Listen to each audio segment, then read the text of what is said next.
여러분 그리스도의 삼중직은 많이 들어보셨죠? 자, 그리스도의 뜻이 뭐라고 얘기했습니까? 메시아죠. 메시아입니다. 메시아를 번역하면 뭐가 된다고요? 그리스도. 메시아는 히브리어, 이 구약적 개념을 당시의 영어, 국제 공용 표준어인 헬라말로 바꾸니까 메시아를 번역하면 뭐가 된다? 그리스도가 됐습니다. 메시아는 뜻이 뭐죠? 1차적인 뜻이 뭐예요? 기름 부음 받은 자. 그래서 기름 부음을 받아서 세워지는 직분이 세 가지가 있는 거예요. 그러면 왜 구원자를 기름 부음 받은 자라고 부를까요? 메시아가 사실은 구원자라는 얘기를 하고 싶은 거잖아요. 그러면 왜 구원자라는 얘기를 할 때 기름을 부었다라고 얘기를 해야 되죠? 하나님이 세우셨으니까.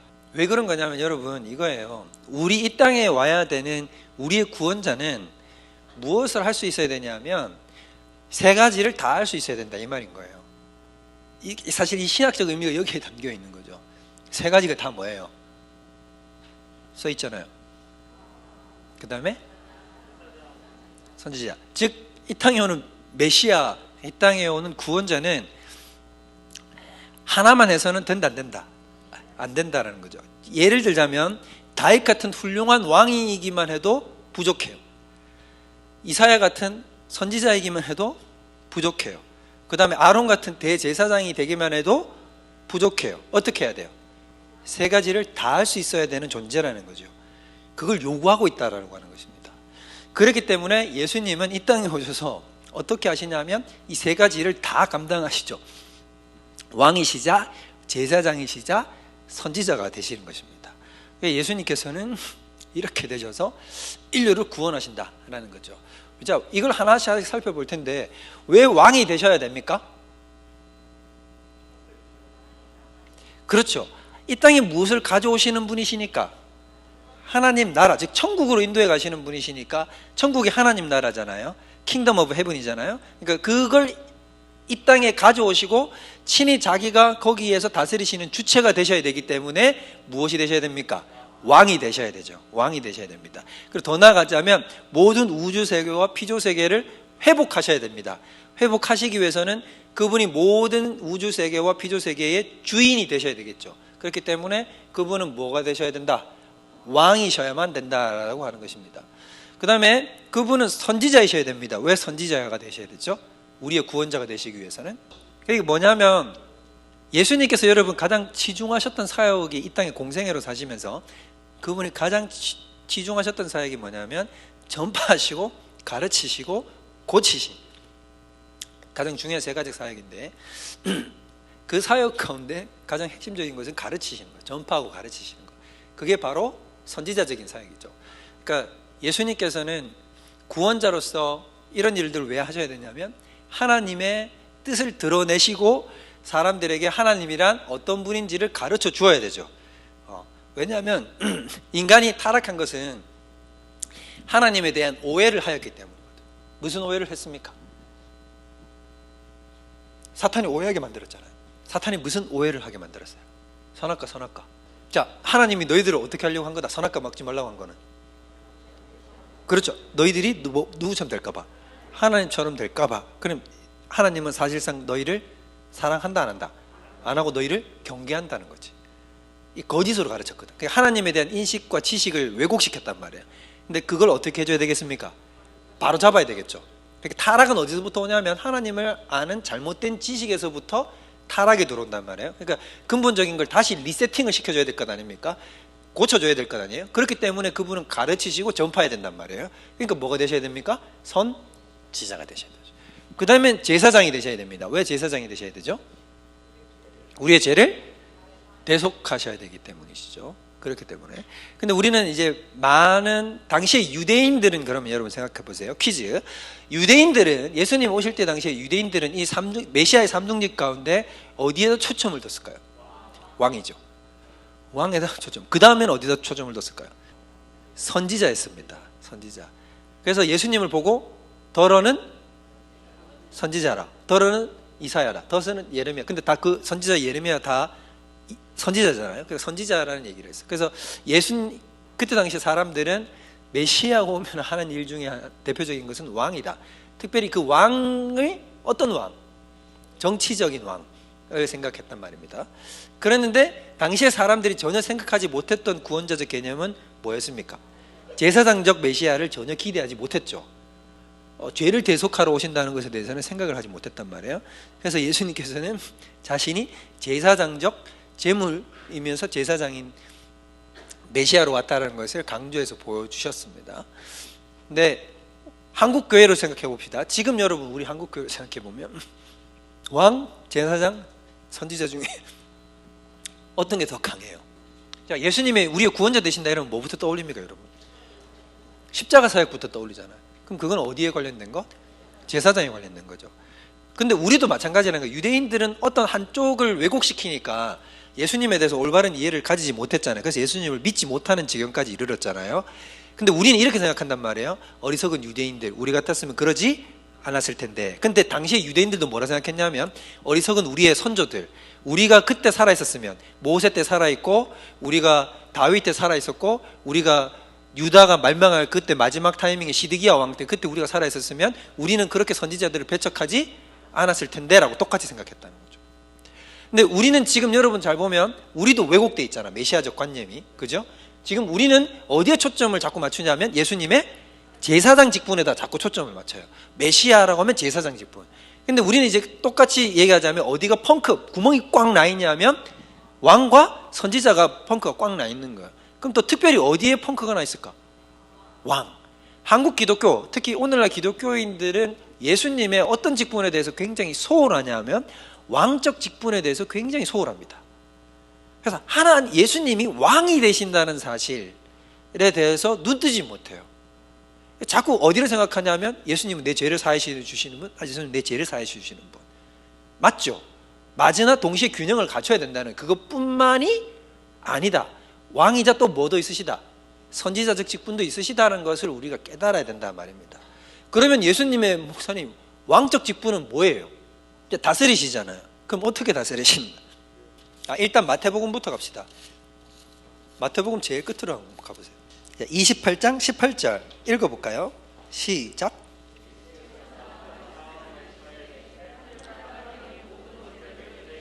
스톱. 하늘과 권세를 다 내게 줬다. 이게 무슨 말이에요? 예수님의 왕되심. 그분이 십자가 사역하고 난 다음에 부활하시고 나서 쉽게 말하면 왕권의 정통성을 인정받은 거죠.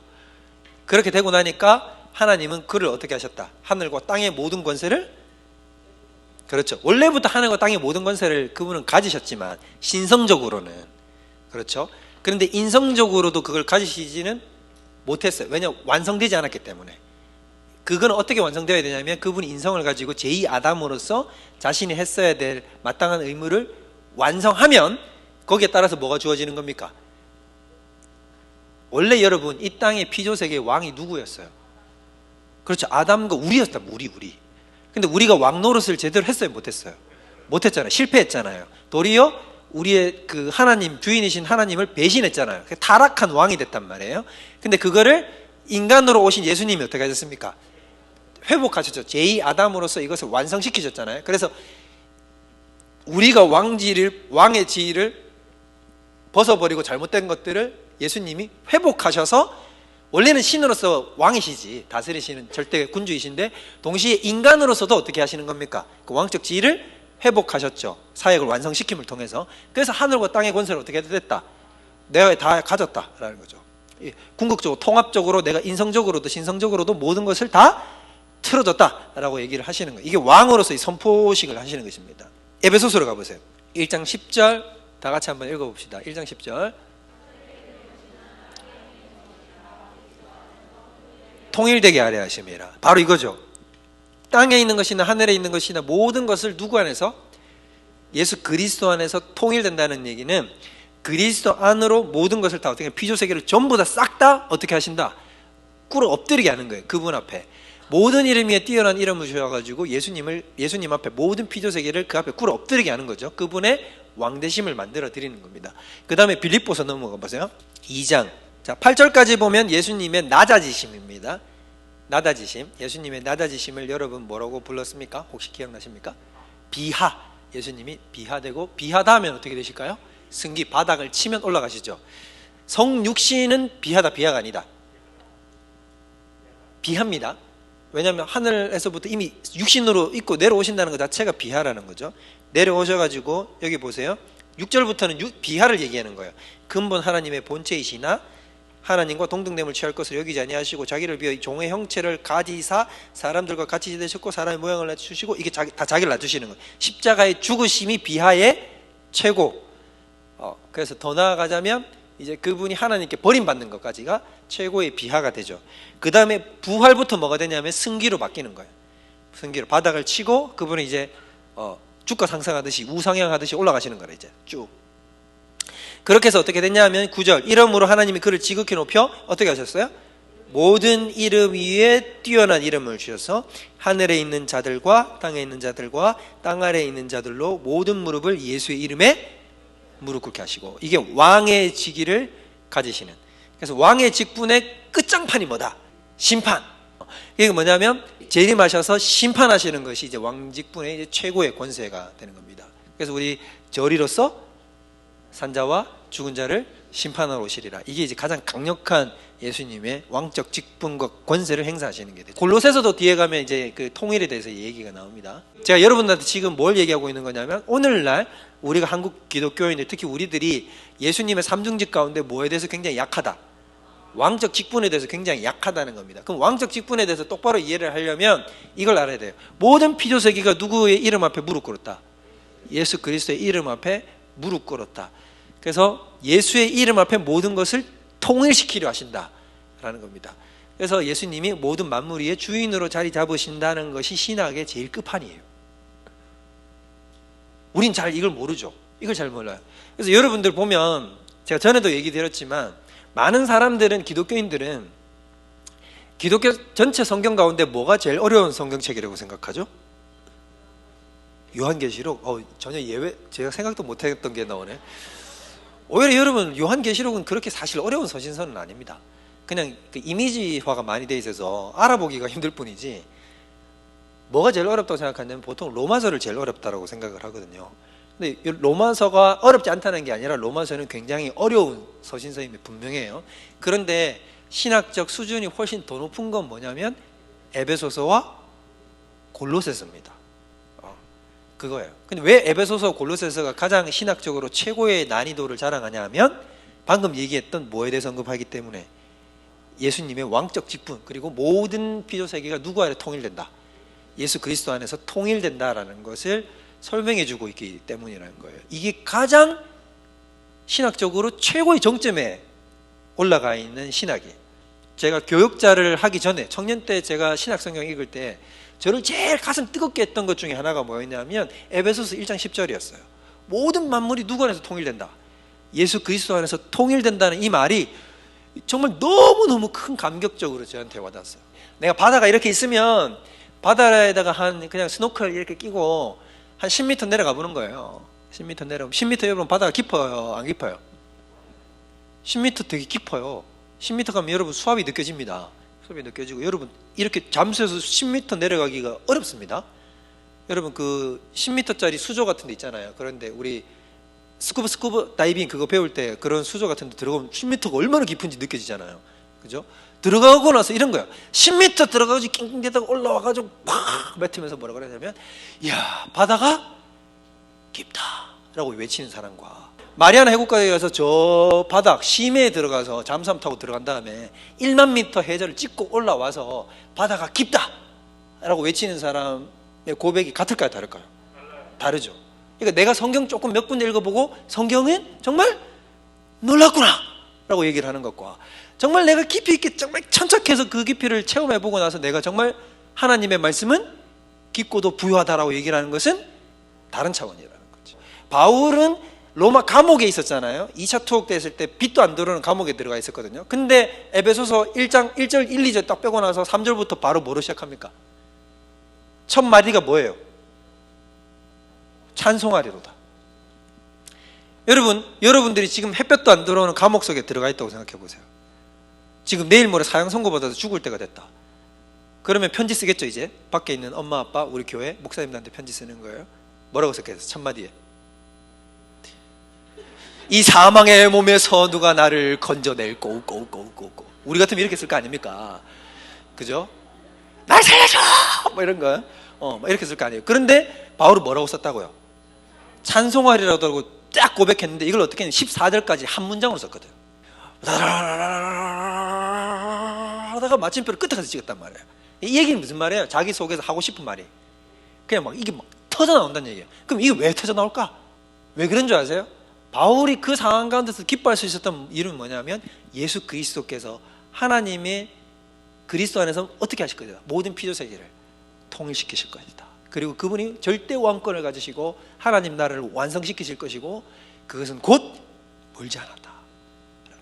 그 고백이 자기 안에 튀어나오는 거죠. 그리고 그 하나님 나라의 완성 속에 누구도 해당된다. 나도 들어가 있다라는 거지. 이게 자기를 미치게 하는 거야.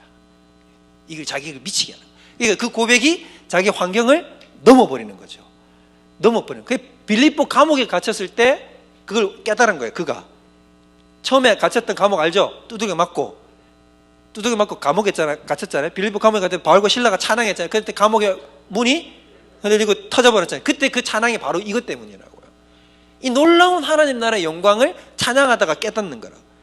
사망이나 공고나 환란이나 기근이나 적신이나 모든 것들이 다 그리스도 예수의 이름 앞에서 박살나버리는 거예요. 이걸 깨달으니까 그의 감격적인 것이 터져나온다는 거예요. 그래서 여러분 조금 이따 보겠지만 우리가 모든 상황과 환경을 이겨내고 결국 승리의 삶을 살 수 있게 되는 것은 뭐냐면 우리 안에 복음의 생명이 확실한 지식으로 우리 속에 들어올 때입니다. 그게 들어올 때 우리는 모든 걸 다 부숴낼 수 있는 힘이 있어요. 그리스도의 왕대심. 이거 앞에 어떻게 되는 거예요? 모든 게 다 부서지는 거예요. 모든 게 다 깨 부서지는 거죠.